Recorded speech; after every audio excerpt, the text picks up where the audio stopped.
Think back to December 2019 and picture your typical daily schedule.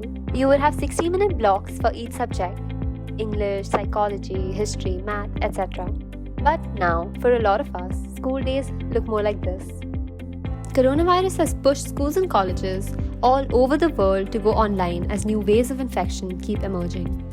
But there's only one problem with this medium of education. For the vast majority of students in India, it doesn't work.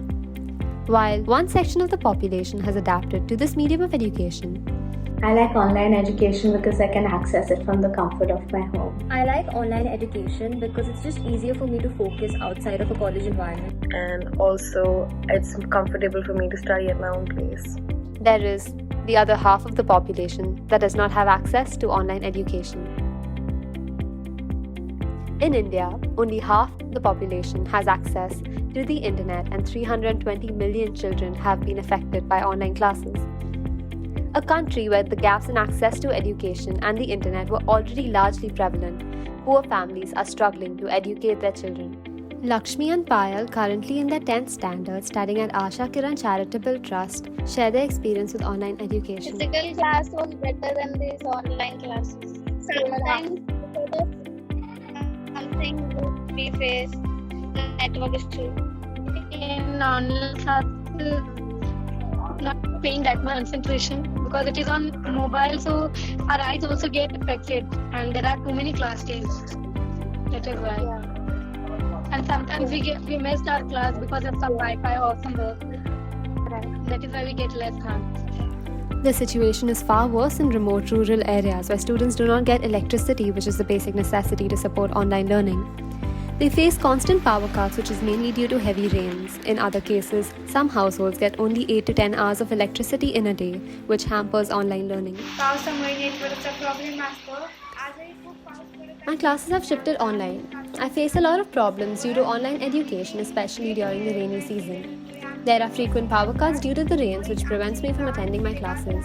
When lights go out very often, I can't charge my phone, so the battery dies. Sharvari Jadhav is currently in 8th grade studying at Shriram Vidyalay, Umbre Navlak in Pune district. पावसामुळे network येत नाही आणि network नसल्यामुळे आमची link open होत नाही. मला एक छोटी बहीण आहे की तिचा क्लास पण म्हणजे एकाच वेळी आम्हाला दोघींना क्लास अटेंड करता येत नाही. कधी कधी शिक्षकांचा आवाज क्लिअर येत नाही म्हणून आम्हाला काही समजत नाही आणि पाऊस असल्यामुळे नेटवर्क असल्यामुळे लेट जर नेटवर्क आले तर लेट आपण लिंक ओपन केली ना शिक्षक अपसेंट लावतात.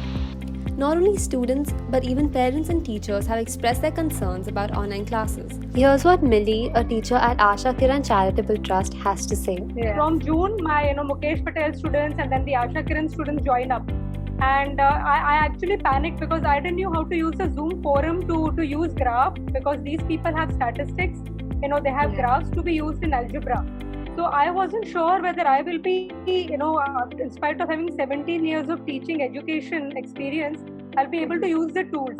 So like few students just have one mobile between the family, which the father used to take and he used to work, So he never used to be able to attend the classes at the time that I used to state it to him. So a lot of these challenges are there with the kids. Kalpana Rakhyan, a representative at both foundation, talks about the challenges that her students face due to online learning. So one of the difficulty is they have very small rooms. They live in 10 by 10 room. All siblings are taking classes in the same area. The parents don't pay attention. The fathers usually take mobile away and they are left with nothing. Sushma Parekh, a teacher at Asha Kiran Charitable Trust, talks about the problems that she witnessed while taking online classes. Very difficult because the children don't have smartphones to themselves. They're all sharing with their siblings or with their parents. So there are times that, somebody else. So in spite of the fact that we have a time for the class, there are maybe, if we have 8 students, 3 could come because the other 4, आज इसका class है, आज Miss बहन का class है school में, आज उन्होंने extra class रखा है. So that is a very, very big problem with us right now. It's not something that everybody is used to, this online education. So everybody tries to kind of, adjust to it. But it's obviously not the same as we are one-to-one. You're asking things, when the person is going wrong. Primla Hingorani has been working with Asha Kiran Charitable Trust for the past 20 years to help underprivileged children gain the education that they deserve. shortage of laptop, which they can't afford and we can't afford to give each and everyone. Then shortage of time and the lack of interest. It is more important for children to have interest. But they feel कि अभी माँ ने बोला है पानी भरना है, बर्तन साफ करने हैं, झाड़ू पोछा करना है. So that is the difficulty. Sonia, a mother of 3 young children, talks about the internet problems faced by her children as well as their teachers. Internet का रहता है तो वो लोग नहीं करवाते, अगर चालू रहता है तो फिर चालू ही रहता है वो लोग को. उधर से भी रहता है दीदी, स्कूल से भी रहता है. वो लोग पहले बता देते हैं कि इंटरनेट आज यूज़ नहीं हो रहा है तो बंद कर देते हैं. प्रॉपर नहीं होता है ना वो लोग का फिर.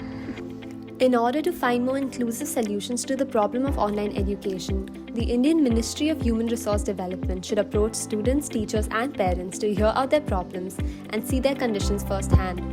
They should acknowledge the different dynamics of our society and come up with equitable solutions. The students should get a very good Wi-Fi facility. The school should pay them for a prepaid data card so that they have a good GB loaded with them. Because our life is revolving around technology and the technology has to be given to them properly. So they should have a good Wi-Fi, good network, good mobile and Android mobile. Or maybe a tab if the school, a lot of municipal schools are providing a free tab. I don't know if it actually reaches the students or not. Several NGOs have taken upon themselves to help these children in whatever way they can. From volunteering to teaching them online, teaching those children individually who cannot afford online education to distributing phones directly to their homes. They attempt to fill those gaps left by online education. Muskurahat Foundation, based in Mumbai, developed Project Kitab, which aims at providing children with holistic education even during lockdown.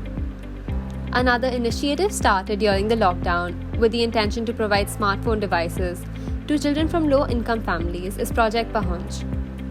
So basically, Project Pahunch is an initiative to help these children and help them get access to online education.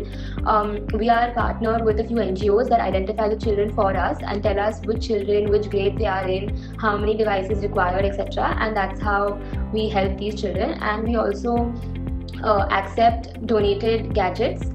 And we also encourage people to buy new gadgets and give us, and we have a vendor for the same. So that's how our model works basically. People can, donate old and new gadgets, and basically that is our whole problem statement, being the fact that the whole world is moving on. So why should these children get left behind for no fault of their own? So that is the problem that Project Pahunch aims to solve by giving these children devices. And we have given around 120 to 130 devices up to now and want to do as much as we can. Despite the challenges, many teachers and students hold on to hope. But our children are doing very good. See, Sushma ma'am is giving because children are interested. If children were not interested, they could have stopped within 15 days. But they know out of 8 children, even if 4 or 5 come, then they are doing a good job. It's the attraction of these children also and dedication by these volunteers. Education is a crucial pathway for the empowerment of the youth. Poor children have been left behind by the digital revolution, but with education moving online, they are now being further disempowered. The COVID-19 pandemic has exposed how deep-rooted structural imbalances are between urban and rural, rich and poor, even in the digital world.